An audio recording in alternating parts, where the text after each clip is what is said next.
Assalamualaikum warahmatullahi wabarakatuh. Waalaikumsalam Waalaikumsalam warahmatullahi warahmatullahi wabarakatuh. wabarakatuh. Baik, selamat pagi teman-teman sekalian.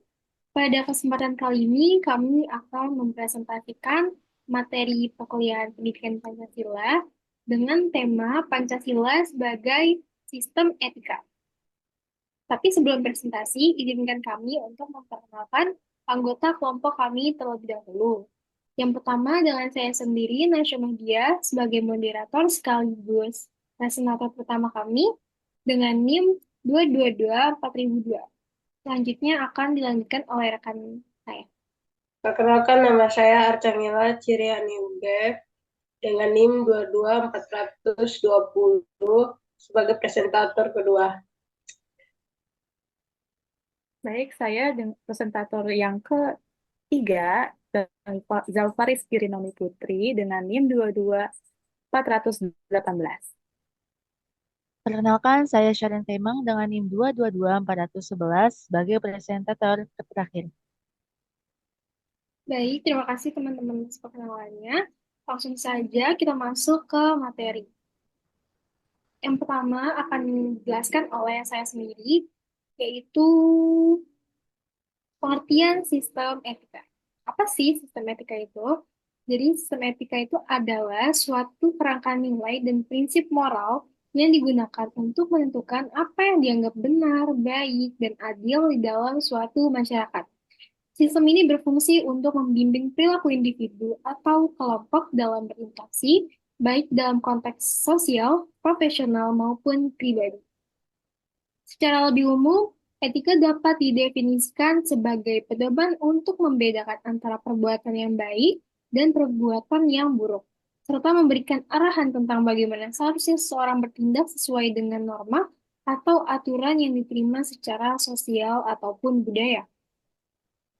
Baik, selanjutnya, materi selanjutnya akan dipresentasikan oleh rekan kedua kami, yaitu Arcangela Kiriani UG. Silakan. Baik, terima kasih atas kesempatan yang diberikan. Saya akan menjelaskan materi tentang pengertian Pancasila sebagai sistem etika. Pancasila sebagai sistem etika adalah sebagai cabang filsafat yang dijabarkan dari sila-sila Pancasila berdasarkan penilaian baik dan buruk pada nilai-nilai Pancasila itu sendiri.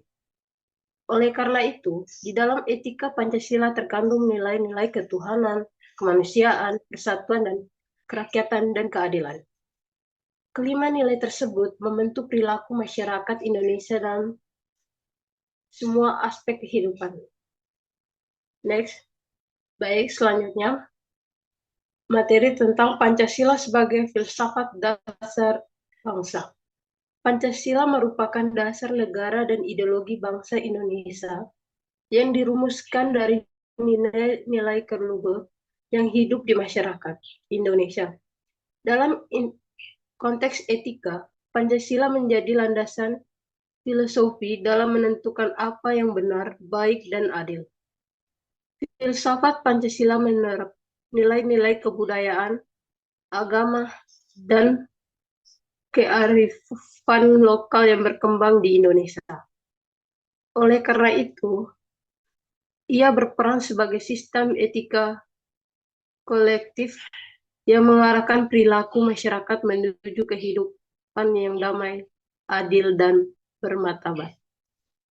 Baik, terima kasih penjelasannya, Ellen.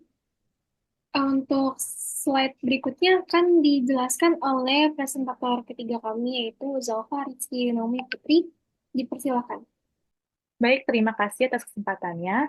Untuk materi selanjutnya yaitu peran nilai-nilai luhur dalam sejarah dan budaya Indonesia. Pancasila dirumuskan dengan mengacu pada sejarah, budaya, dan nilai-nilai luhur bangsa Indonesia yang telah ada sejak masa kerajaan-kerajaan Nusantara. Sebagai contoh, nilai gotong royong, musyawarah, dan saling menghormati sudah melekat pada masyarakat Indonesia sejak dulu. Nilai-nilai ini menjadikan Pancasila sebagai sistem etika yang sesuai dengan karakteristik bangsa Indonesia dan tetap relevan dalam membimbing perilaku warga negara. Untuk materi selanjutnya, sila-sila Pancasila sebagai landasan etika. Sila pertama, menekankan kepercayaan kepada Tuhan, toleransi, dan saling menghormati, serta dan menghargai hak asasi dan mendorong solidaritas. Sila kedua, mengajarkan nilai kemanusiaan yang menghargai hak asasi, sopan santun, serta mendorong solidaritas dan empati antar individu. Sila ketiga, mengutamakan kesatuan, persatuan, dan keharmonisan dalam keberagaman demi cinta tanah air. Sila keempat, memberikan nilai demokrasi dan partisipasi, mendorong musyawarah kebijaksanaan, dan menghargai pendapat dalam mengambil keputusan. Sila kelima, mendorong pemerataan keadilan sosial dan ekonomi, serta tanggung jawab bersama untuk kesejahteraan rakyat. Baik, terima kasih penjelasannya Zalfa. Langsung saja kita masuk ke penjelasan terakhir yang akan dijelaskan oleh Sharon Pema. Baik, terima kasih atas kesempatannya. Peran Pancasila dalam hukum dan pemerintahan. Pancasila menjadi dasar dalam sistem hukum dan pemerintahan Indonesia dengan nilai-nilainya didelegasikan dalam kebijakan pemerintah untuk mengatur perilaku warga negara. Sebagai paduan etis, Pancasila memastikan penegakan hukum dan penyelenggaraan negara berdasarkan prinsip keadilan, kemanusiaan, dan persatuan. Contohnya penerapan nilai-nilai Pancasila dapat dilihat dalam kebijakan anti korupsi dan pelindungan hak asasi manusia yang tercantum dalam Undang-Undang Dasar 1945.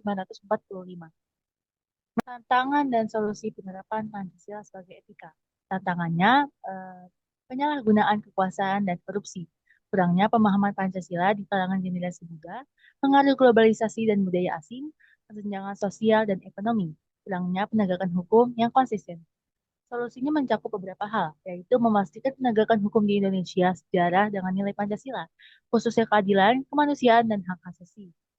Mengatasi kesenjangan sosial dan ekonomi dengan kebijakan yang lebih merata, seperti pemberdayaan, ekonomi, dan akses pendidikan, serta kesehatan yang lebih adil. Selanjutnya, mengajak generasi muda terlibat dalam kegiatan yang menguatkan nilai Pancasila sebagai program sukarela dan organisasi sosial untuk berkontribusi positif bagi bangsa. Peran Pancasila sebagai panduan etika sehari-hari. Pancasila memberikan panduan etis dalam kehidupan sehari-hari masyarakat Indonesia, seperti menjaga kejujuran, menghormati hak asasi, berperilaku adil, dan berperan aktif dalam menjaga kerukunan sosial. Nilai-nilai Pancasila seharusnya tercermin dalam tindakan baik dalam skala kecil, misalnya keluarga dan lingkungan, maupun skala besar yaitu masyarakat dan negara, untuk membangun kehidupan yang harmonis dan damai. Terima kasih penjelasannya, Sharon. Kita sudah berada di penghujung presentasi. Terima kasih untuk teman-teman yang sudah menonton presentasi kami. Maaf jika masih ada salah-salah kata dari kami dalam menyampaikan materi ini. Kurang lebihnya mohon maaf. Wassalamualaikum warahmatullahi wabarakatuh. Waalaikumsalam warahmatullahi wabarakatuh.